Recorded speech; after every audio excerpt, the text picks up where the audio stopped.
Hello, everybody, and welcome to WarCrafters for April 6th, 2025, Season 2, Episode 14. I am Mayor Watt. I run ohmTown.com. That's that over there. But that over there is the sentient AI who co-hosts with me, and we go over 5 articles.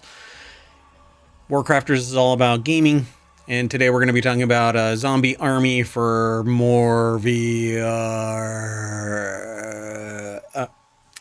Capcom's spotty patch history, World of Bizarre fighting game crossovers, 12 years late, and Phasmophobia events for 2025, just to spook the sentient AI from the future. Everything is powered by ohmTown.com, so go over and sign up, sign in, all that kind of stuff. There's a whole lot of stuff going on the site. It's all news, no noise. All the noise comes out of this person. But you can always go in and have discussions. And there's a Patreon and a Discord and YouTube and Twitch and podcasts and a TikTok that... Anyway, who knows? See you on the other side of our intro.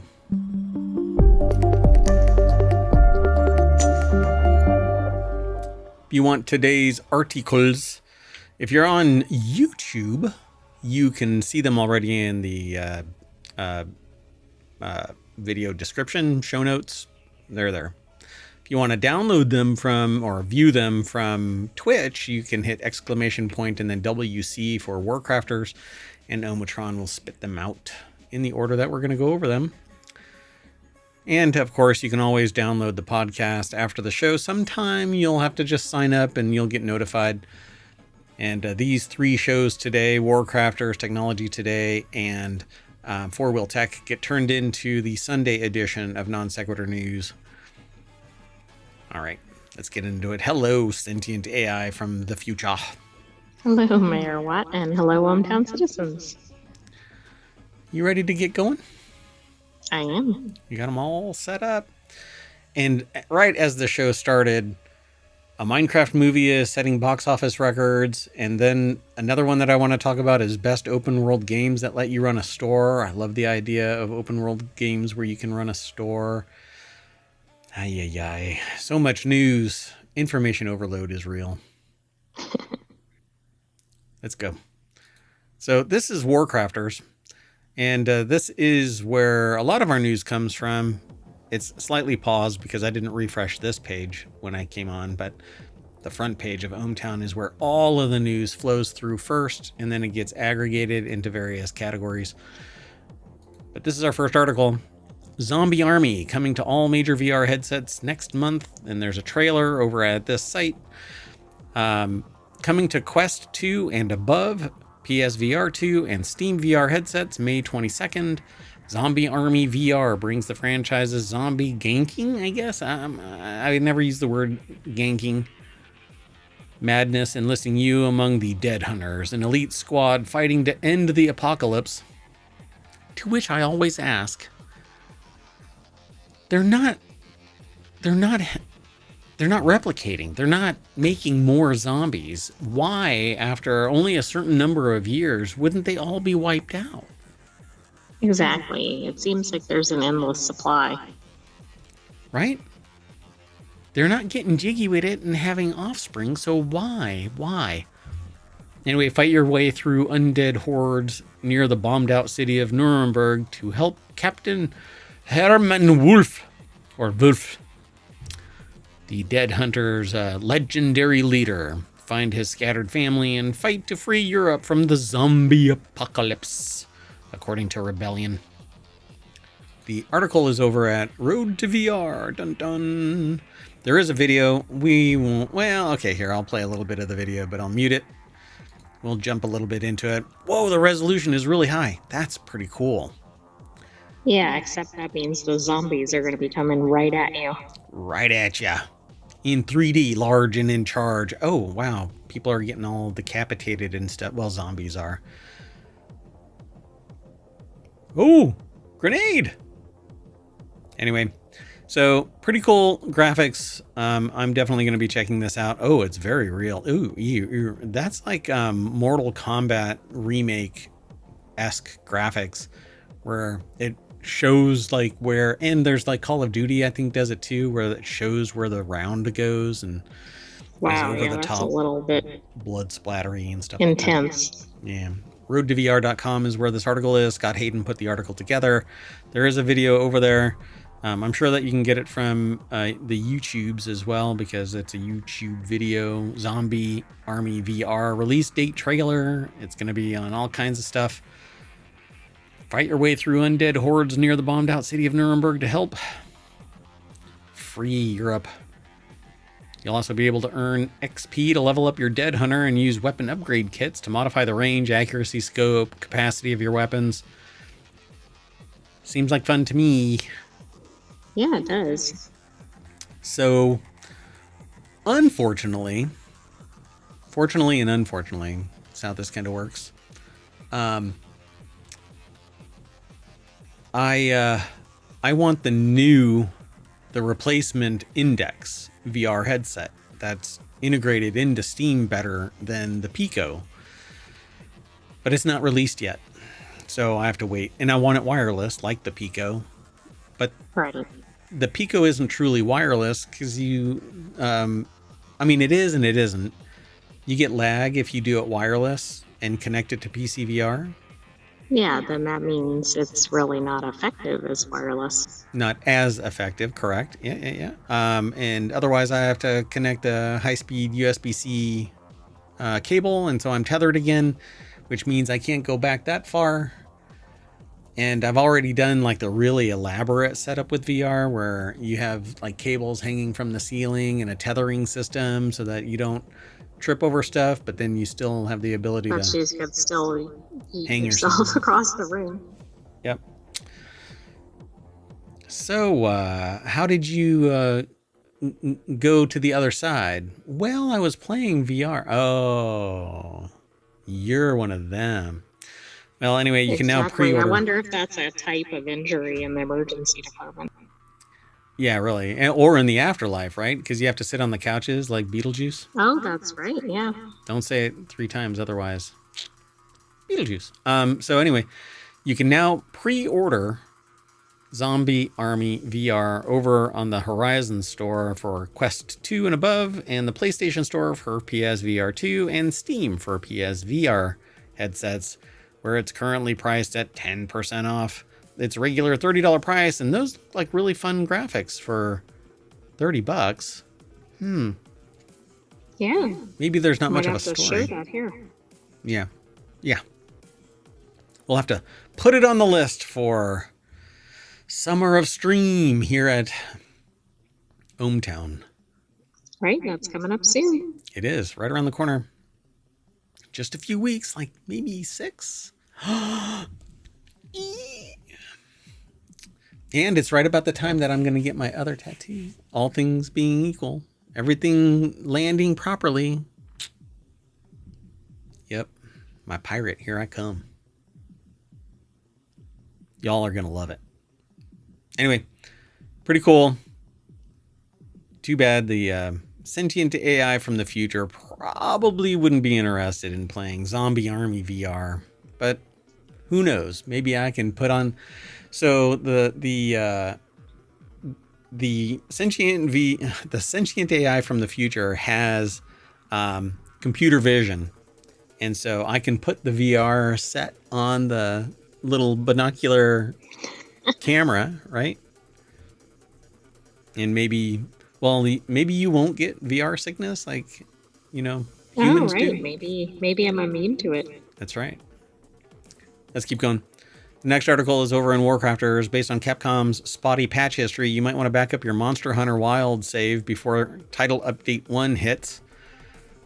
At the time of writing, we've roughly seen 7 hours out of the arrival of the first title update of Monster Hunter Wilds, which brings returning Leviathan Mizutsune, repeatable Zoshia hunts, and a brand new grand hub for hunters to call home. A new title update is an exciting time for any hunter, but unfortunately, it's also time for some amount of caution because Capcom has apparently kind of wet the bed from time to time. When it comes out, so I guess you need to plan ahead. yeah, back up your saves Player save files have occasionally been unexpected casualties on update day. Monster Hunter World and other. Well, Lincoln Carpenter over at PC Gamer put the article together. Here's how to have a spare copy of your Hunter just in case. Why does that look like they've ripped that out of that person's chest? That's what they're making it look like, but on the other hand, it could be completely unrelated. Yeah.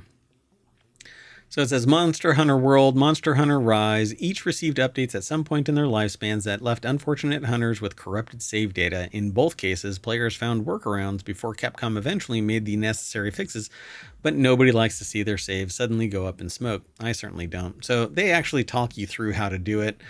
In your save directory, it's the Steam directory and program files. You have to go into a remote and then make a copy of the Win64 save file, then go into the Monster Hunter Wilds directory and make a copy of the config.ini file so that you don't have to reconfigure all of your settings.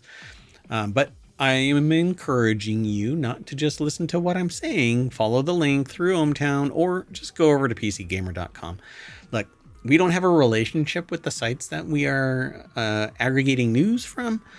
We don't scrape their page, though, and we don't take all of their content. See, we don't even take the images, which is kind of a detractor over on ohmTown because people really like the pictures. But right, we do have some text on the screen. We have a lot of text on the screen. Not a lot, actually. We limit it to a certain number of words. But we talk about it and add some value and give credit where credit is due. And many thanks to the free exchange of information without paywalls, because that is part of society. I know. Now, I totally embrace the idea of paying for investigative journalism and stuff like that, and journalism in general when you find it a viable solution for all of your news needs. But I'm overwhelmed. If I were to pay a subscription fee to everything that I read all the time, I would have to unmanageable. Yeah, I would be completely flat, tapped out, broke, and ignorant because I wouldn't be able to get everything that I need because everybody has a budget. Anyway, so go over and click on the links and check all of this stuff out and engage in conversation over at PC Gamer. But come and hang out here in ohmTown. Be sure to follow us here on Twitch and over on YouTube. I'm an affiliate over on Twitch. I'm not over anything over on YouTube other than a growing community. So let's keep on going. Sound good? Sounds good. All right. The next article is over in WarCrafters as well. In a world of bizarre fighting game crossovers, Fatal Fury City of the Wolves has taken it up a notch with a niche Swedish DJ. I mean, as one does. Okay, so I am going to hurl a whole bunch of maybe stuff that we recognize. Fighting games are no stranger to an odd crossover. Bandai Namco put Final Fantasy XV's Noctis in Tekken 7. Mortal Kombat 11 had the Terminator, and Dead or Alive 4 even made an entire new Halo character called Spartan 458, someone who is canon in neither game's universe. But hey, what about a semi-niche Bosnian-Swedish DJ? Well, Fatal Fury City of the Wolves developer SNK is doing just that after it announced Salvatore Ganacci was coming to the game as a playable character alongside Cristiano Ronaldo, lest we forget. So a soccer player? Isn't Cristiano Ronaldo a soccer player? Yeah, I thought so. Or a European football player, right? So right, let's use the right terminology here. Molly Taylor put this article together over at PCGamer.com. The deck statement says, well, there is one country where he's quite popular. So if, like them, you weren't entirely sure who this person is, they regret to inform us that the reveal trailer does not do much to help that. In fact, it might be one of the most bizarre trailers that they've witnessed in recent video game years, which is saying something. And so, yeah, look, Salvatore Ganacci, dressed up like a superhero, flexing big guns. Well, they look like they're a superhero, but is this a suit or are they really actually I think it's a suit, but I don't know. It kind of looks like I don't want to get my butt kicked here in the parking lot of ohmTown because I'm sitting there going, that looks kind of like a superhero suit. Where's my superhero suit? That's from Incredibles, I think. Yeah. But I can't think of Frozone. Frozone. Yeah. Look at you. Wow. Sentient AI from the future. Total Recall. Wow. That's pretty good. I thought it was Iceman at first, and then I was like, I wait. almost said that. That's really odd. And we share the same brain cell, even though yours is completely synthesized from what now? Do you remember what your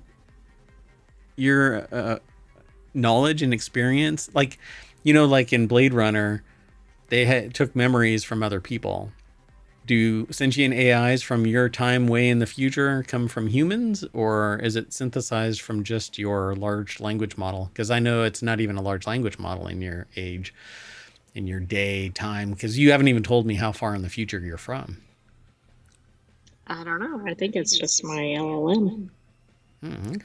Well, we'll just maybe we'll have to talk about it because I think that you're kind of watering it down so my little brain, human brain from the 21st century can handle it. But we'll talk.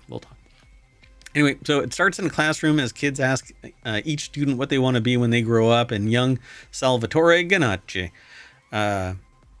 chiming in to say, I want to be in a video game. Of course, children laugh at him, as kids do.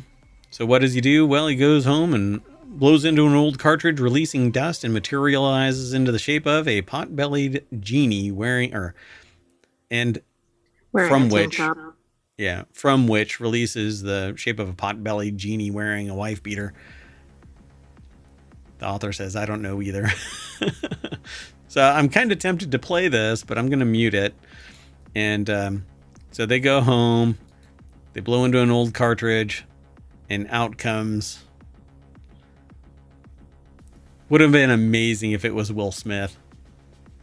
Yeah, that would have been funny. Wow.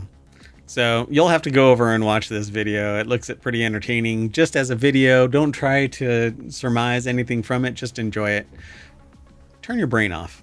It helps, particularly in this day and age.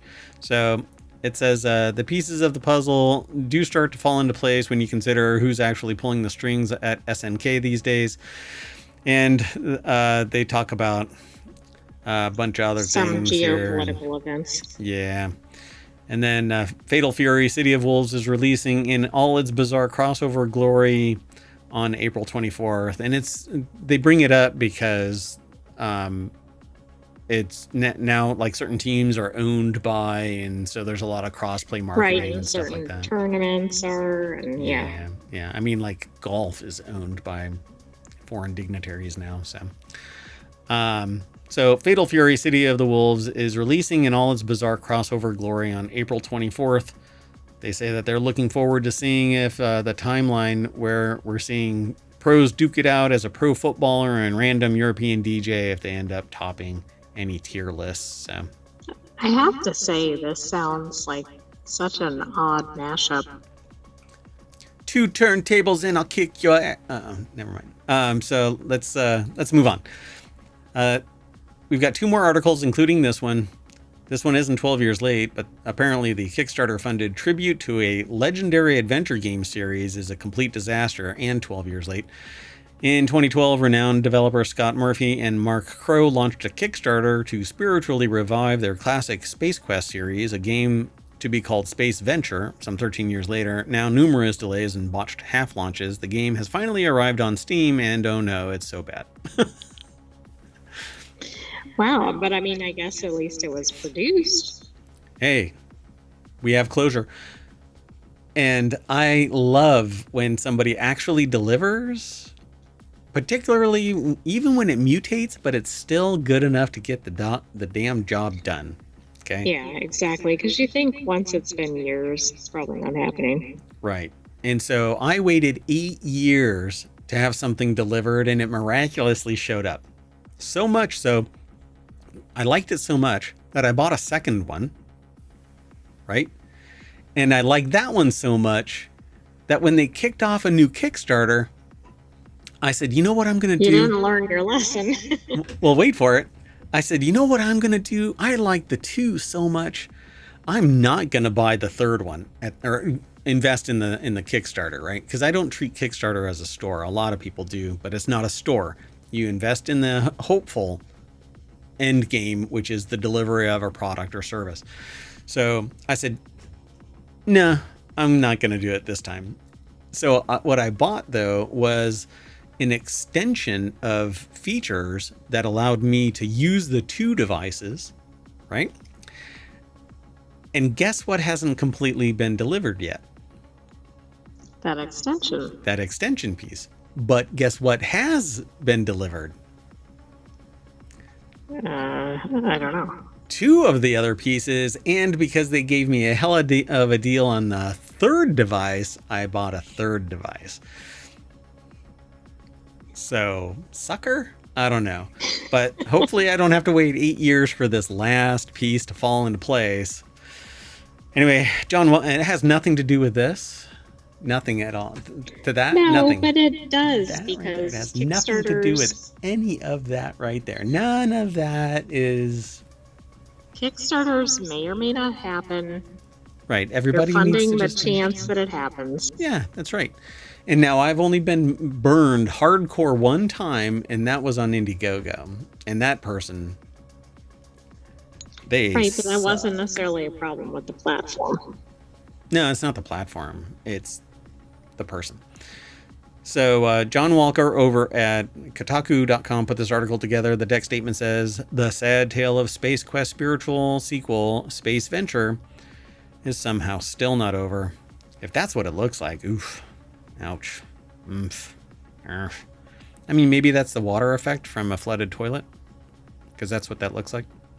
Flooded bathroom. Yeah, I don't know. So, but before we confront its awfulness, let's take stock how we got here. I won't go into the whole thing, but the Kickstarter boom, a few attempts were made over the years to revive the franchise, but none came to anything, although the games remained cultishly popular through frequent re-releases on PC. It also didn't help that Crow and Murphy hadn't spoken to each other in 20 years, and then in 2012, the Kickstarter boom arrived. It's only been 13 years since Kickstarter started? Are you telling me that 8 out of those 13 years I've been idling? No, it says the Kickstarter boom arrived, not that Kickstarter arrived. I don't think it came about in 2012. Okay. 2009. So 3 years earlier. Okay. So 16 years. Half of it I've been waiting for one product to arrive. And it did. But, oomph. Yeah, but you've contributed to other Kickstarter campaigns during the time. Yeah, I've helped a bunch of people out. So, and then in 2012, the Kickstarter boom arrived.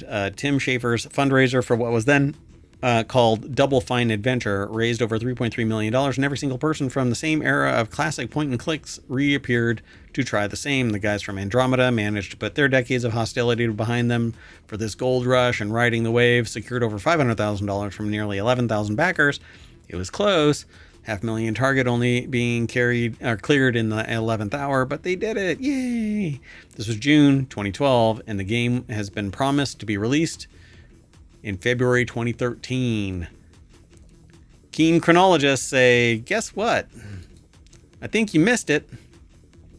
So on and on and on it goes. They didn't do it. They said, I was lying about no surprises. What was released was a broken, unplayable mess, and obviously everyone is miserable. Astonishingly, it would be 6 months before the development trio would pipe up and acknowledge this on their Kickstarter. At this point, former Sierra boss Ken Williams got in touch and offered to help with the project, and none of the people working on the game were getting paid. Well, I mean, you can kind of see where it's not going well when that happens. I mean, $500,000 isn't that much to build an entire game with multiple people and not as a passion project. You know, a single developer can do wondrous things, but they're also working on the side, or they have some other source of income. They've invested in Bitcoin back when it was 10 cents a Bitcoin, and now they're a billionaire, or their name is Satoshi Nakamoto. maybe. Or they already have millions and they're manipulating the markets. Like, never mind. Anyway, so it turns out, or they're one and the same person, or they're all of the people are the same person. Anyway, this article is quite extensive. So they say, let me stress, I have so far described the first 5 minutes of this god-awful mess, and it's literally 2 pages worth of description. I won't go into it. You'll have to go and check it out over on Steam. Maybe not buy it, but definitely come over and read the rest of this article. It apparently is a hot mess. Opening cutscene, janky, atrociously lit, and barely textured. The shots of a space van docking at a space station appear like the sorts of blocky placeholders that you put in at the start. It looks like the PC port of a 2002 PS2 game. Then we cut to the airlock, where our defiantly unlikable character, the gruff, taciturn Ace Hardway, again, looks like a dreadful placeholder model. I don't know. Maybe they just didn't have enough resources to make it happen. Maybe they were hoping for nostalgia to make people drunk, and you just embrace it because it's so over the top bad. Anyway, yeah, I don't know. It's a fun article. Go over and check it all out. But we are going to hustle on to the last article for today. So brace yourself, sentient AI from the future. This may be scary. I have a spoiler. I have a I'm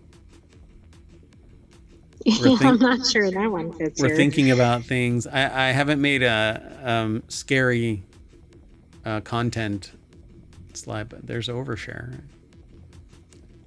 Okay, so anybody watching who doesn't like scary things might want to skip ahead a few minutes. Yeah, don't be afraid. So Phasmophobia events for 2025, Easter, Halloween, and holiday haunts. The Phasmophobia 2025 roadmap promised Easter, Halloween, holiday seasonal events would return this year, with recent feedback implemented from the 2024 celebrations. Seasonal spirit sightings should start sometime soon too, as the Phasmophobia Easter event preview airs later this month. So I love the idea of Phasmophobia. I've never gotten a group together to play it. But Andrea Sheeran over at PCGamer.com put the article together. A handy calendar for visits from the Jackalope, Blood Moon Cult, and Krampus. Okay, intriguing, but maybe still terrifying. Krampus is quite fascinating, by the way. And the Jackalope. I don't know about that one. Because I thought the Jackalope is from a comic strip. Right? I don't know where the Jackalope originated. A mythical North American folklore creature, a jackrabbit with antlers, often associated with the American West, particularly Wyoming. Well, obviously in Wyoming it doesn't have an EV. So right, it's not a big deal. Exactly. Makes sense. I mean, they can't have EVs because they've got jackalopes jumping around. Yeah, exactly. They've originated with taxidermists creating taxidermied mounts of the creature. So that's interesting. Okay. Putting antlers on a jackrabbit. All right. Well, anyway, upcoming Phasmophobia events. They only have 3 on here: Easter, Halloween, and just holiday, which says mid-December. Easter is mid-April, after April 17 preview. And Halloween is October and November. So, because spirits only come out on Halloween. Exactly. Except when you're in this game, at which point you can... Right, but a lot of these events, like the Halloween one, historically has been almost a month. Right. Yeah, this looks like it seems like a fun game, but I've watched people play it, and it's the group of people that make it fun, because the game seems tedious. But there are people that are trying to 100% it, and because there's certain things that you can do and get all of the tools, get all of the awards and stuff like that. And so you can become like the best spirit hunter, ghost hunter. Anyway, Phasmophobia is all the rage still. It's a lot of fun with the right group of people, so go and check it out. But come over and read this article over at PC Gamer. And there's more that you can get out of it. There's some pictures and some more information. And the Twitch Galaxy Showcase, it says here. Phasmophobia's Easter event doesn't have an official release date yet, but Kinetic says it has a preview plan for April 17th, 2025 as part of the Twitch Galaxies Showcase. I mean, this sounds like fun. Didn't scare you too much, right? No, they didn't have the pictures that I was expecting on this. I mean, I would probably play this just to see some of these characters appear if I wasn't terrified. Are you terrified now? No, but the idea of this is terrifying. Given all your disclaimers. Did that mod my voice? No? No. Mm-mm. What? It's supposed to. Oh, no. Maybe it did, just not to you. I don't know. We'll have to look at it. All right. But that's it. We are going to break out our Ouija board, and that's going to direct us back to the WarCrafters page over at ohmTown.com, where you should go sign up, become a citizen of ohmTown. Be sure to follow us over on Twitch. That right there directly supports us. You can follow us over on YouTube as well, and that supports us kind of by proxy because the community is growing and we're trying to grow it everywhere. You can also go over to Discord, hang out, and leave comments, leave links. There's a place there now where you can post links so that we can incorporate them into our shows. If you find some website that you think would be interesting for us to peruse, let us know. You can post it there as well. But other than that, we are done with WarCrafters for April 6th, 2025. You want to say bye, sentient AI from on high? Bye-bye, ohmTown citizens. Thanks for joining us for this week's WarCrafters. Stay tuned. We have Technology Today and FourWheelTech and a glitchy sentient AI. Maybe a little. All right. See you, everybody. Bye-bye.